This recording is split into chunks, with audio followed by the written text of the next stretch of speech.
on est sur une fin de manif, les gens sont posés dans l'herbe là, tranquillement en train de prendre une petite bière, pique-nique, petite bière, ça voilà. Discute entre potes. Ça hue les keufs quand ils passent. Peut-être d'abord on peut faire un peu notre débrief de la manif, comment est-ce qu'on l'a vécu. Ouais. Le premier truc marquant, c'est que quand on s'est rejoint toutes et tous au Miroir d'eau à 10h30, c'est qu'il y avait vachement de monde quoi. Enfin, ça débordait, donc ça c'est cool. Enfin, oui, c'était hyper dense. On me rappelle que c'est une manif à l'appel des syndicats, mais qui a été rejointe par tout un tas de orgas ou de gens sans orgas, etc. qui sont venus. Et du coup, il y a beaucoup de monde, il y a beaucoup de gens qui faisaient grève, qui étaient là. Et c'était plus encadré que la manif de la semaine dernière, du 10.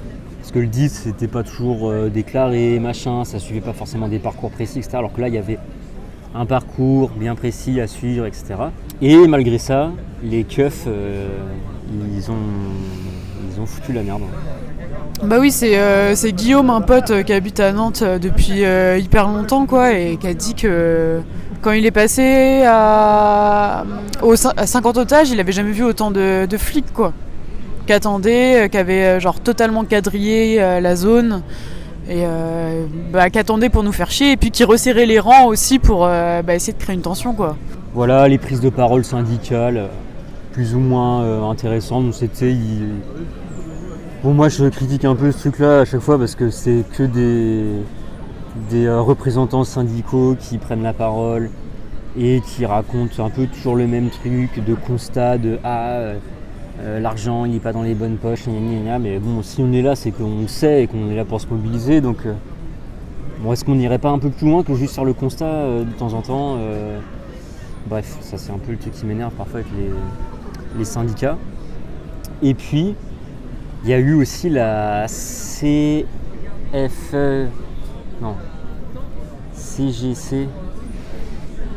Je sais pas. Je crois que c'est un syndicat catholique, mais je suis pas sûr. Ah oui. Et le premier truc qu'ils disent dans leur prise de parole, c'est on veut pas... non, nous on n'était pas là le 10 septembre parce que... le 10 septembre, c'était des... Il y a des gens qu'on rejoint qui leur plaisaient pas, je crois. C'était quoi le truc le 10 septembre, ils appelaient à dissoudre les syndicats, donc on ne pouvait pas y aller. Ils appelaient à dissoudre les syndicats et les partis politiques. Du coup, on ne peut pas suivre à ça. On a besoin de syndicats, on a besoin de partis. On était là toute la journée le 10 septembre, t'inquiète, mon frère. De 6h jusqu'à la soirée. On n'a jamais entendu une seule personne dire ça. Mais bref, ça c'est... Le truc pour justifier de rester bien au chaud, de dire ah non c'est pas exactement comme nous on voudrait donc on n'y va pas, etc. Ça c'est aussi un des autres gros problèmes à mon avis des directions syndicales, il y avait même des mots d'ordre qui s'envoyaient dans les syndicats, c'était de pas rejoindre le mouvement du 10 parce que non ça n'a rien à voir, d'un côté c'est le mouvement du 10, de l'autre côté nous c'est le 18, faut surtout pas, faut pas mélanger les choses et tout. Donc bon. Et du coup, peut-être pour continuer un peu à critiquer aussi l'action de certains syndicats, c'est qu'effectivement, tu disais, on arrive à 50 otages, c'était blindé de flics, cordon de CRS qui bloque la rue qui est censée passer devant la préfecture jusqu'à la place des 50 otages. Et c'était censé être le parcours déclaré, etc. C'est le parcours habituel, si j'ai bien compris. Parcours habituel, exactement. Les flics bloquaient. Du coup, les gens, ils commençaient à avancer pour essayer de passer. Et les flics, ils bloquaient. Et au bout d'un moment, les flics, ils ont commencé à gazer, donner des coups de matraque, machin. Du coup, là, forcément, un petit mouvement de foule. Les gens, ils reculent. Il y en a qui avancent, il y en a qui disent non, il faut qu'on reste groupés pour réussir à avancer, etc. Et qu'est-ce qui se passe ? T'as des gens qui disent vas-y, il faut qu'on fasse bloc, qu'on avance ensemble, qu'on soit groupés, qu'on soit en collectif, dont la camionnette solidaire. Du coup, ils ont essayé aussi d'aider à faire avancer. Et les autres syndicats derrière, ils voulaient pas venir. Et en fait, ils attendaient que le cortège se fasse couper en deux. Parce qu'en fait, à l'avant, il y a beaucoup de jeunes, beaucoup plus de diversité. C'est pas les gens qui sont plan-plan derrière la camionnette syndicale, quoi. Et du coup, beaucoup de jeunes. les autres syndicats, ils voulaient pas venir. Ils laissaient le cortège se faire couper. Et on sait très bien c'est quoi la tactique des flics à ce moment-là. C'est de pousser la confrontation, de charger alors qu'il ne se passe rien, d'envoyer des lacrymos alors qu'il n'y a rien, etc. De mettre la pression, de faire des charges pour couper le cortège. Après, forcément, il y en a plusieurs qui vont essayer de répondre un peu à la violence des flics, etc. Et cortège coupé, tu as les éléments radicaux, je sais pas quoi, ciblés, beaucoup des jeunes du coup, finalement, ciblés par les flics, hors carte syndicale, quoi. Comme ils ne sont pas sous couvert de la protection syndicale et l'organisation de la manif, entre guillemets, derrière ils se font tabasser, gazer, nasser, etc. Donc là, en parlant du loup,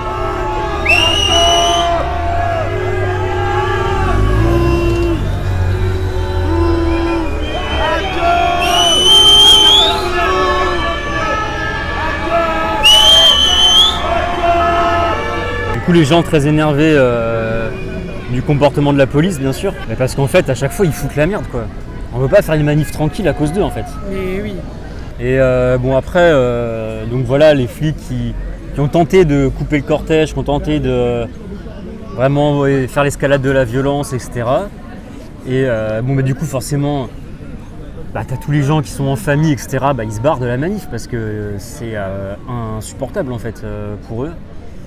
Les syndicats qui restent plan-plan derrière, qui veulent pas faire de solidarité avec les jeunes qui se font emmerder. C'est pitoyable en fait comme comportement. Et après, dès qu'on discute avec un syndicaliste, n'importe lequel, ça vient chouiner que les jeunes, ils veulent pas rejoindre les syndicats, ils syndiquent pas, ils s'intéressent pas, gna gna gna.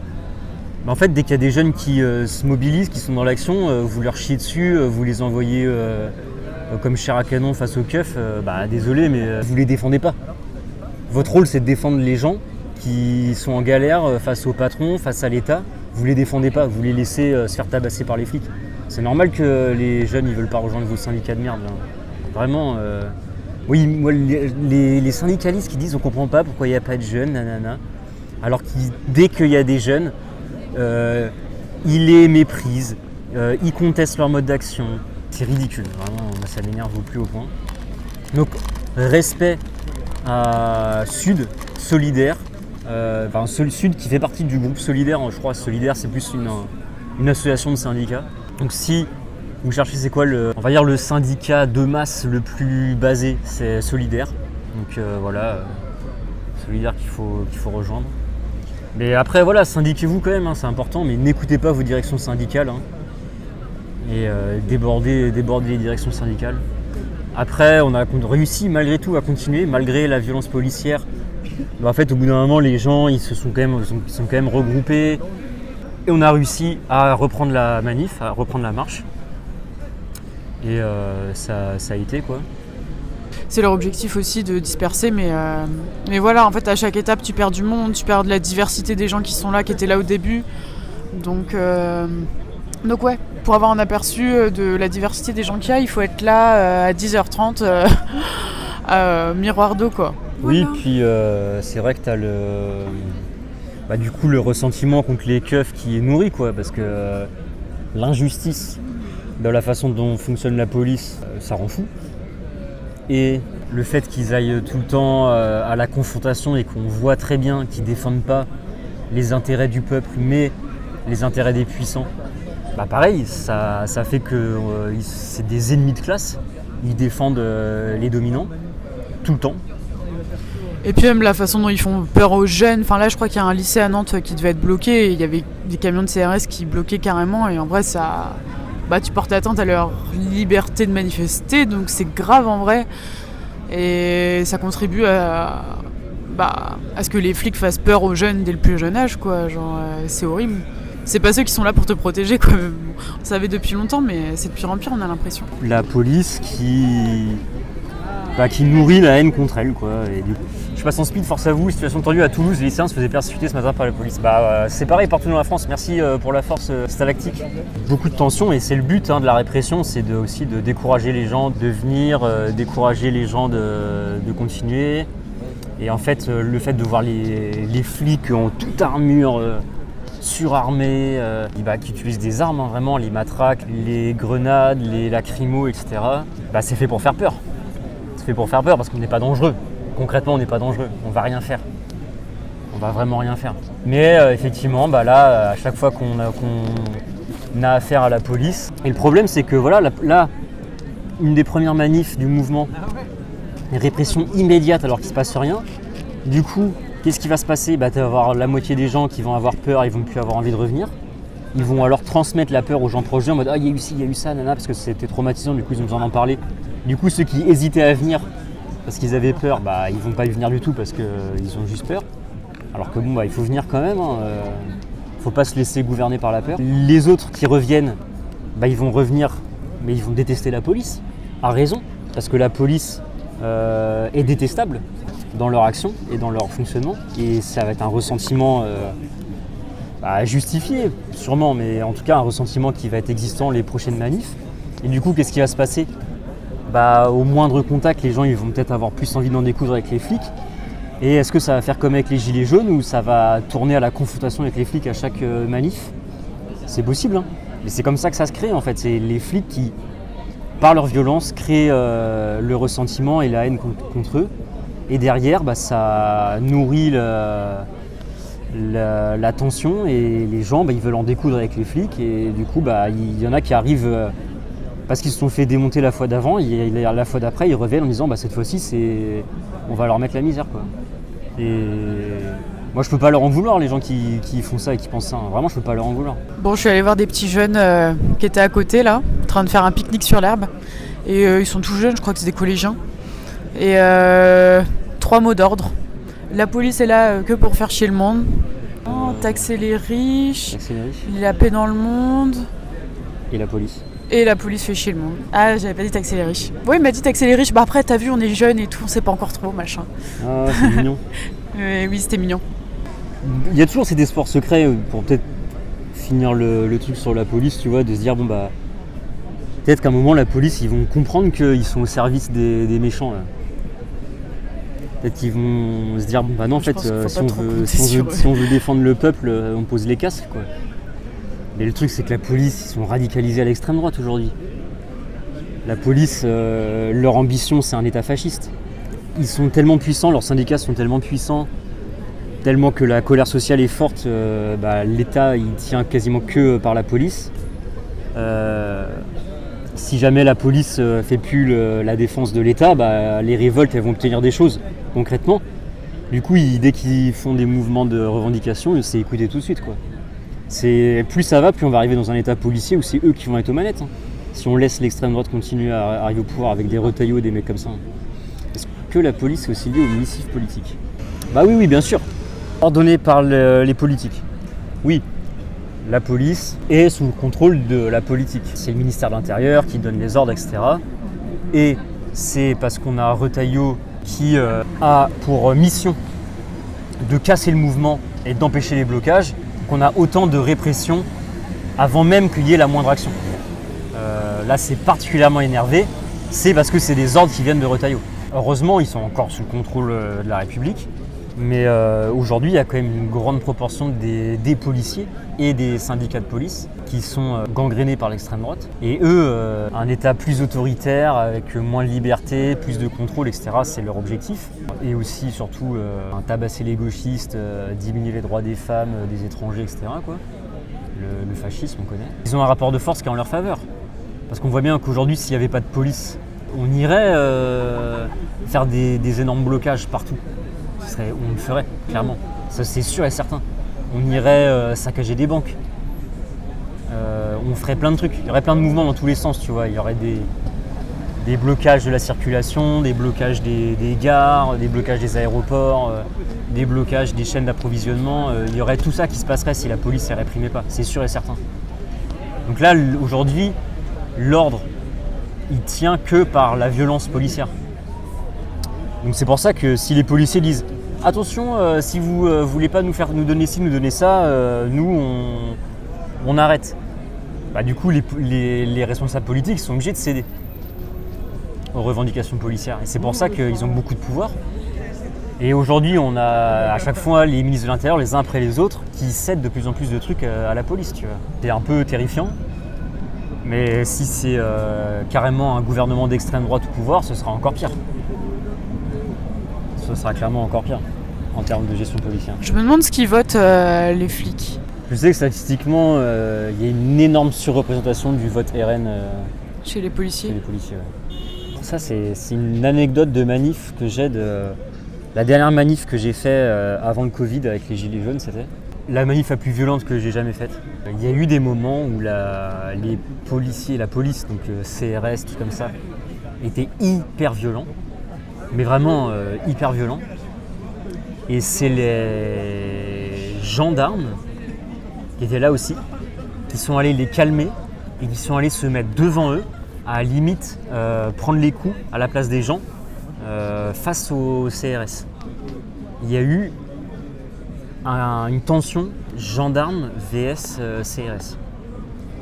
Et... Ça, c'est un peu connu que les gendarmes, ils sont un peu plus chill, entre gros guillemets, que... Oui, ils sont moins pires, oui.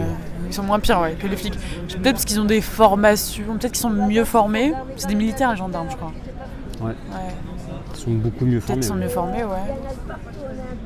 Et en fait, dans